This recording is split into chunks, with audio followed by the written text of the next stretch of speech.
የቤተሰቦችሽን ህይወት ለመለወጥ ወይ ደግሞ የቤተሰቦችሽን ህይወት ለመለወጥ በተለይ ሴቶች አረብ ሀገር ቤተሰቦቻቸውን ህይወት ለመለወጥ ወይ ደግሞ የራሳቸውን ህይወት ለመለወጥ ለእናት አባቶቻችሁና ለወንድም እህቶቻችሁ የሆነ ነገር ለማድረግ ለራሳችሁም በትክክል ለመቆም ራሳችሁንም ለመደገፍ ብዙ ዋጋ ከፍላችሁ ቤተሰቦቻችሁ ሳይቀር ከብት ሸጠው እኔ ብዙ የአራጣ ነው ምን ብድር ተበድረው ልጇን ወደ አረብ ሀገር የላኩ እሷ ግን አረብ ሀገር ሆና ወንድ ወድጃለሁ ብላ ከ200 ነው ከ300 ሺህ ብር በላይ ያሰው ገንዘቧን በልቷት 2 ዓመት የተቀመጠችው ልጅ 2 ዓመት ሌላ ድጋሚ ተቀምጣታቀ አረብ ሀገር የምትኖሩ ሴቶች ይሄ ቪዲዮ ለእናንተ ነው። በእርግጠኝነት ነው የምነግራችሁ በጣም ብዙ የምትማሩበት ነገር አለ ብዬ አስባለሁ። እንግዲህ ስራ አረብ ሀገርም ስሪ፣ ገጠርም ስሪ፣ ከተማም ስሪ፣ ቤትም አጽጂ፣ ባንክም ማናጀር ሁኚ፣ የትም ቦታ ሁኚ፣ የትም ዋናው ለመለወጥ እስከሆነ ድረስ ምንም ነገር ስሪ፣ ስራ ነው።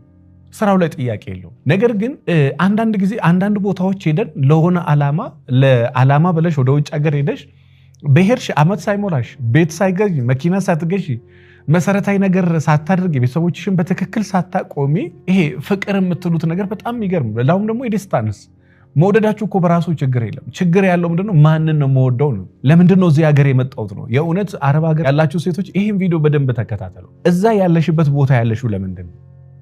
እዛ ድረስ የሄድሽው ለምንድነው? ለመለወጥ፣ ለማደግ፣ የራስሽ ቤት እንዲኖርሽ፣ የራስሽ መኪና እንዲኖርሽ። ያም ባይሆን እንኳን ለመለወጥ ነው እዛ ሀገር ያለሽው። ከእናትሽ ርቀሽ፣ ከአባትሽ ርቀሽ፣ ከእህት ርቀሽ፣ ከወንድም ርቀሽ ብዙ ዋጋ ከፍለሽ እዛ ሀገር ያለሽው ለምንድነው? ለመለወጥ ነው። ለመለወጥ እስከ ሄድሽ ድረስ ለመለወጥ የምትፈልግ ሴት የምታረገው ነገር ብታረጊ ምን አለ? አንዳንድ ሰዎች ፖለቲከኛ ሆነው ቁጭ ሴት ልጅ ሆነ በቃ ፖለቲከኛ ሆነ ቤተሰቦቿ ራሱ ሳያት እኔ ሳያት እገረማለሁ ልጄ ናት እላለሁ እስከሚሉ ድረስ የሄደችው ለመስራት ነው። የሄደችው ገንዘብ ለመያዝ ነው። ሄዳ ግን ሌላ ሴት ሆና ተንታኝ ሆና ተሳዳቢ ሆና ራቁት ቪዲዮ ለቃቂ ሆና ራሷን አሰድባ ቤተሰቦቿን አሰድባ ራሷን ገላ ቤተሰቦቿን ገላ ያለች ሴት አለች። በዛው መጠን ደግሞ እግዚአብሔር የባረካት 2 ዓመት 3 ዓመት 4 ዓመት ሰዎች የምትሰራበት ቦታ ራሱ እስከሚገረሙ ድረስ ከስራና ከስራ ውጪ ምንም የምታውቀው ነገር የለም። በየቀኑ መማር ያለባትን ነገር ኦንላይን ገብታ ትማራለች። ማዳመጥ ያለባትን ታዳመጣለች። ጓደኞቿ አረብ ሀገር ሄደው በወሬ ተጥደው በፍቅር ብለው 30 ወንድ እያወሩ ራሳቸውን እንቅልፋቸውን ጤናቸው እንግዲህ ረጅም ሰዓት የሰራ ሰው ማረፍ አለበት አይደል? እሱ አታርፍም። ወንድ ታወራለች፣ ቪዲዮ ኮል ትላለች፣ ታፈቅራለች፣ እንደ አፍቃሪም ያረጋታል፣ እንደ ቆንጆም ያረጋታል፣ እንደ ብዙ ነገር ያረጋታል። አንቺን ግን እንዴት ነው የሚያደርግሽ? ምንድነው ሐሳብሽ? ምን ላይ ነው ያለሽው? በጣም ብዙ አይነት ሰዎች እዛ አሉ። እርግጠኛ ነኝ አንቺ ያለሽበት ቦታ በጣም ጥሩ ሊሆን ይችላል። የራስሽ ደግሞ የሆነ ድክመት ሊኖር ይችላል። ምናልባት የራስሽ የሆነ ገንዘብ አያስቸግር ሊኖርብሽ ይችላል። ምናልባት ሲጠይቁሽ የለኝም ማለት ማስቺ ሴት ሊሆን ይችላል። ጊዜ አጠቃቀምሽ ላይ ችግር ሊሆን ይችላል። ወንድ ማፍቀር ላይ እሱ ጋር ቢሆን ችግር ሊኖርብሽ ይችላል። ማፍቀር በራሱ ችግር አይደለም እያልኩ ያለሁት ገንዘብ ማውጣትም ችግር ነው እያልኳችሁ አይደለም። እኔ እያልኳችሁ ያላችሁት እዛ ቦታ ያላችሁት ለምንድን ነው? እናትሽን ቤት ህይወት ለመቀየር፣ የአባትሽን ህይወት ለመቀየር፣ የወንድሞችሽን ህይወት ለመቀየር ወይ ደግሞ በጣም ጎበዝ ከሆንሽ መጀመሪያ አንቺ መቀየር። ለዛ ነው እዛ ያለሽ። እዛ ካለሽ እንግዲህ ወንድ ሊመጣ ይችላል፣ ሶሻል ሚዲያ ሊኖር ይችላል፣ ጓደኛ ሊያስፈልግሽ ይችላል፣ ገንዘብ ልታወጪ ትችያለሽ፣ የሚለምኑሽ የሃይማኖት ተቋማትም የሆነ ነገር ሊኖሩ ይችላል። አንድ ሴት አበድሪን ብለው የዋነቷን ስለሚያውቁ ከ200 ሺህ ብር በላይ ወደ አካውንታቸው የሃይማኖት እንትኖች ነንና አበድሪና ይሄኛው ነገር ካደረግን በኋላ እንዲህ እናደርጋለን ብለው ከ200 ሺህ ብር በላይ ተቀብሏል። እሷ እኮ ልትመጣ የሆነ ጊዜ የቀራት ሴት ናት። ያለህን ገንዘብ እንዳለ የሆነ ቦታ በተነ አይ አምነዋለሁ እናቴ ናት፣ አምናታለሁ እናቴ ናት፣ አምነዋለሁ አባቴ ነው፣ አምነዋለሁ ወንድሜ ነው ብለው በወንድሞቻቸው ስም ገንዘብ ገልብጠው ወይ ለወንድሞቻቸው ለእህቶቻቸው ቤት ሰርተው ወይ ኢትዮጵያ ላለ ስራ መስራት ለማይወድ ለሰነፍ ወንድሟ በ100 ሺህ ገንዘብ ሰጥታ ልክ ኢትዮጵያ ስትመጣ ይመልስልኛል ስትል ገንዘቡ የለም። ስለዚህ አረብ ሀገር የምትኖሩ ሰዎች እዛ ቦታ ላይ ያላችሁት ለምንድን ነው? ለስራ። ውጭ ሀገር 17 18 ሰዓት የምትሰሩት ለስራ። በቃ ይስራ እዚህ ሀገር። ችግሩን ይሄው እኔ ሰው ይቸገር በማለት እኮ አላምንም። ነገር ግን ይሄው ሰውን ረርተህ ሀብታም አታረገውም። ረርተህ የሆነ መስመር ታስይዘዋል እንጂ ረርተህ ሀብታም አታረገውም። አለበዛ ሰውየው ሀብታም ከሆነ በኋላ ከዛስ ለምን ይሰራል ታዲያ? ሰው ጥሮ ወጥቶ ወርዶ ማየት አለበት እንዴት ገንዘብ እንደሚመጣ፣ ከዛ በኋላ ለገንዘቡ እንዴት ክብር እንደሚኖረው፣ ለገንዘቡ እንዴት ዋጋ እንደሚኖረው። አንቺ የለፋሽበትን እንግዲህ መስታወት ለማጽዳት ወገብሽ እስከሚሰበር ድረስ 2-3 ጊዜ ከመሰላል እየወደቅሽ እያጸዳሽ በሞትና በህይወት መካከል ገንዘብ ሰርተሽ ያንን ገንዘብ የሚጠቅም ቦታ ላይ በማድረግ ለወንድ ልጅ ገንዘብ ሰጣ ከዛ በኋላ ደግሞ መከተል እኔ እንኳን ለአረብ ሀገር ሴቶች እኔ የምትወዱት ሰው ማጣት ካልፈለጋችሁ በስተቀር ገንዘብ አትስጡ ባይ ነው መበዳደር መቀባበል ችግር የለም እኔም ከጓደኞቼ ጋር በመቶ ሺዎች እንቀባበላለን እኔም ሲቸግረኝ እህቶቼን ወንድሞቼ እህቶቼን ባህል ከዚህ ላስቸግር ይችላል ስራ ላይ ገንዘብ መቀባበል የተለመደ ነገር ግን ገንዘብህን ለማይመልስልህ ሰው ሰጥተ ከዛ በኋላ አንተ ለማኝ ነህ እንጂ ተለማኝ አይደለም አረብ ሀገርም እያለሽ ገንዘብሽን ሰጥተሽ ከዛ በኋላ ለማኝ ነሽ እንጂ ተለማኝ አይደለሽ እኔ ለአባቷ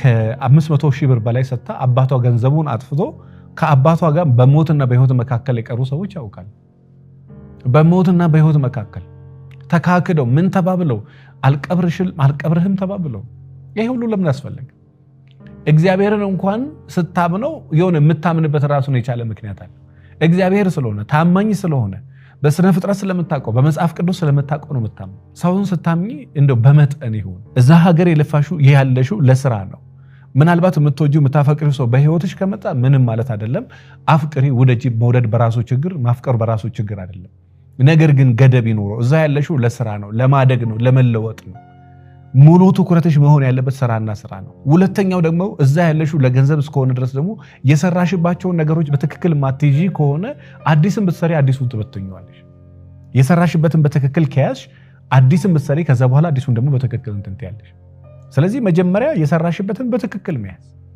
ከዛ በተረፈ ለገንዘብ ለቤተሰብም ብትሰጪ ቤተሰብ አንቺን ብትኖሪ ይኖራል አንቺን ባትኖሪ ይኖራል ያላንቺም ኖሮ ያውቃል አንቺ ሳትኖሪም ኖሮ ያውቃል ገንዘብ ቤተሰብ ጋር ስትረዱ በነገራችን እኔ ምን አውቃለሁ መሰላችሁ ፍሪጅ ሳይበላሽ ትንሽ ነገር ተበላሽ ተበላሽ ድምጹ ይረብሸናል ብለው ፍሪጅ የገዙ ሰዎች ያውቃሉ 180 ሺህ ብር ፍሪጅ አስገዟል 180 ሺህ ብር አንድ አመት ሰርታ የምታመጣው ገንዘብ እኮ ላይሆን ይችላል ፍሪጅ የተሰራው ቤት ውስጥ ያለው ፍሪጅ ያለ የፍሪጁ ድምጽ ረበሸን ብለው 180 ሺህ ብር አዲስ ፍሪጅ እቺኛዋ ቲቪ ትንሽ ነች ትልቅ ቲቪ እንፈልጋለን ብለው ቲቪ 100 ስንት ሺህ ብር አስገዝቶ ያውቃል ልክ ነው ወይ ባለው ቢጠቀሙስ እኛ ቤት ረጅም አመት ቲቪ አልነበረም ምን ይመጣል ቲቪ ከሌለ ወሬ ነው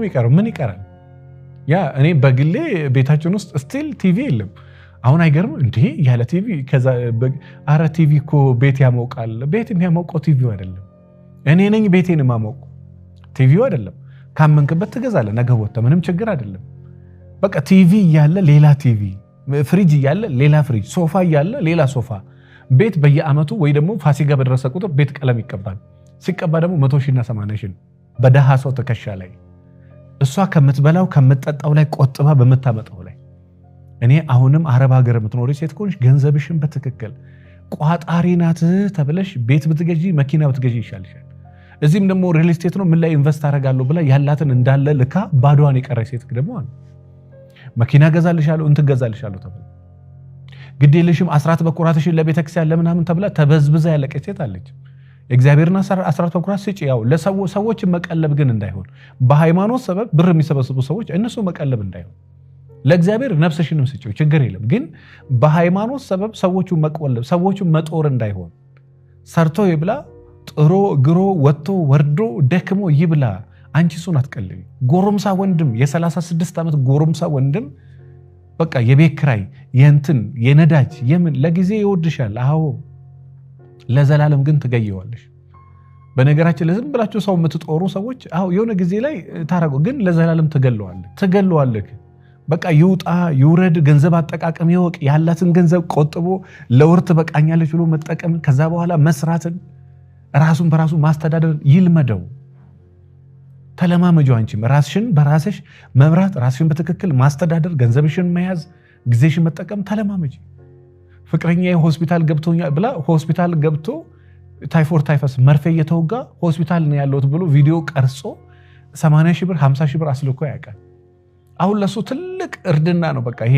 ሆስፒታል ተኝቶ ከሴት ልጅ ብር መቀበል ለሱ እርድና ግን ሞት ነው እሷ አምና እኮ ልትልክ ትችላለህ ግን በቁም ካል ሞት ከበስተቀር ኢማጂን አስበው አንተ ሆስፒታል ተኝተ አሞኛል ብር ላኪልኝ ማሬ ብለ መኪና ለገዛ ነው ብሎ በቃ የሰራው ፌክ ልነግራችሁ አልችልም በዚህ ደረጃ እስከምት በስምሽ መኪና ገዝቻለሁ ብሎ የውሸት እንትን ሰርቶ ፎቶዋን አድርጎ ምናምን ብሎ ስሟን ጽፎ ምናምን ጽፎ የሌላ ሻንሲ ሊብሬ ምኑ ሌላ አድርጎ አንዳንድ ሰው በጣም ከባድ ነው። ስለዚህ እኔ አረብ ሀገር የምትኖሩ ሴቶች እዛ ቦታ ላይ ያላችሁት ሰርታችሁ ለመለወጥ ነው። የራሳችሁንም የቤተሰባችሁንም ታሪክ ለመቀየር ነው። ስለዚህ ስራሽና ስራሽ ላይ ፎከስ አድርጊ። እግዚአብሔር በጊዜው ትዳርን ይሰጥሻል። ገንዘቦችሽን በትክክል ተጠቀሚ። ድጋሜ ከዚህ በኋላ ብትሰሪም እየሰራሽ የምታጠፊ ከሆነ ምን ዋጋ ነው? ገቢና ወጪሽ አይመጣጠንም። ገንዘቦችሽን በትክክል መጠቀም። ለማጌጥ ጊዜ ያለው፣ የተሻለ ስልክ ለመያዝ ጊዜ ያለው፣ ሁሉንም ለመርዳት ጊዜ ያለው። ሚሊዮነር ፋብሪካ ከኖረሽ እኮ በ1% ሙሉ ዓለም መርዳት ትችይ ይሆናል። ትልቅ ድርጅት ከገነባሽ ግን አሁን ትክክለኛ ጊዜ ነው አይደለም። ስለዚህ አረብ ሀገር የምትኖሩ ሰዎች አንዳንዴ ወደ ፍቅር፣ አንዳንዴ ወደ ፖለቲካ፣ አንዳንድ ጊዜ ወደ ዘፋኝ፣ አንዳንዴ መንፈሳዊ፣ አንዳንድ ጊዜ ዓለማዊ፣ አንዳንዴ እንደዚህ፣ አንዳንዴ ቀበጥበጡን ተይና ሰብሰብ ብለሽ ስራሽና ስራሽ ላይ ብቻ ገንዘብሽን በትክክል ያሽ። ከዛ ከ30 ወንድ ጋር የሚያወሩ አሉ። 30 ወንድ ከየት አመጣሽው ጊዜውን? ግማሹ ሰዓት በስራ ነው፣ ብዙ ሰዓት የሚያልፈው በስራ ነው፣ 10 ምናምን ሰዓት። ከዛ በኋላ ደግሞ ረጅሙን ሰዓት ደግሞ የተለያየ አይነት ወንድ፣ ያንንም አይነት።